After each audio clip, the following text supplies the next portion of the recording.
compact 5-seater electric hatchback. Punta lang tayo sa showroom. Dito sa BYD Pampanga. 2026 BYD Seagull.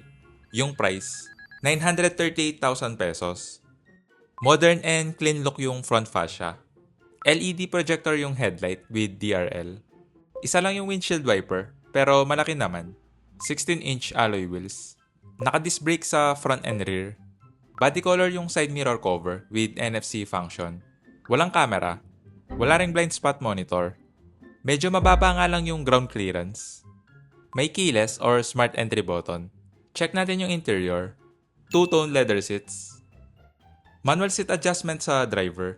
Wala nga lang height adjustment. Same sa front passenger. Sa door panel, hard plastic. Soft leather naman yung armrest. Power window switch, pero driver window lang yung automatic. Yung sa passenger, one touchdown naman. Leather wrap steering wheel. Naka-electric power steering to, kaya expect nyo na magaan. Flat bottom rin yung steering design for extra space and sporty look. Tilt adjustment nga lang tong steering column. Push start system. Full screen instrument cluster. Pagdating sa visibility, okay naman. Sakto lang din yung ride height. Hindi nga lang kita yung hood, pero hindi naman big deal pa kasi maiksi lang naman yung harapan nito. Hindi rin sobrang kapal ng A-pillar, kaya less blind spot. 10.1-inch infotainment screen. Pwede rin siyang i-rotate kung mas feel nyo yung vertical orientation. Single zone automatic climate control. Single speed automatic transmission. Nandito sa side yung park button. Walang volume knob, pero may volume scroll wheel naman. May wireless charging pad. 12-volt socket at 2 USB port. Semi-soft touch yung center armrest. Dampen yung glove box. May vanity mirror with light yung sun visor. Same sa front passenger. Iset ko lang yung driver seat sa driving position ko. Check natin yung back seat. For reference lang, 5'7" yung height ko. Black leather seats. Sa door panel, hard plastic. Soft leather naman yung armrest. Power window switch. Hindi automatic, pero one touchdown naman. Parang ganito.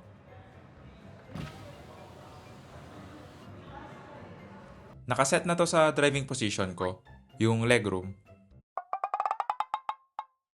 Okay lang yung knee room, maluwag na rin. Yung foot space, makakapag-stretch ka pa. Flat yung floor. 5-seater to, pero yung configuration ng back seat, parang pang 2.5 lang. Okay naman yung foot space sa middle seat. Comfortable din yung seating position. Walang USB port, pero may storage space naman. Yung headroom, nasa 4 to 5 inches pa. Okay naman yung seating position, hindi siya upright or 90 degrees. Check natin yung cargo space. Maganda naman yung design ng rear end, modern and sharp tignan. LED yung taillight with light bar. May reverse camera, parking sensor. Manual tailgate lang to, na okay lang naman. Medyo maliit lang yung storage space, pero okay lang siguro kasi compact hatchback to. Check natin yung spare tire. Wala kasi tire repair kit lang yung meron. Check natin yung motor compartment. Single electric motor paired with a 30 kWh blade battery. Base sa specs, siguradong maganda yung performance kasi instant torque. Mas malaki din yung savings per kilometer compare sa conventional engine. Palike na lang and subscribe. Paalam!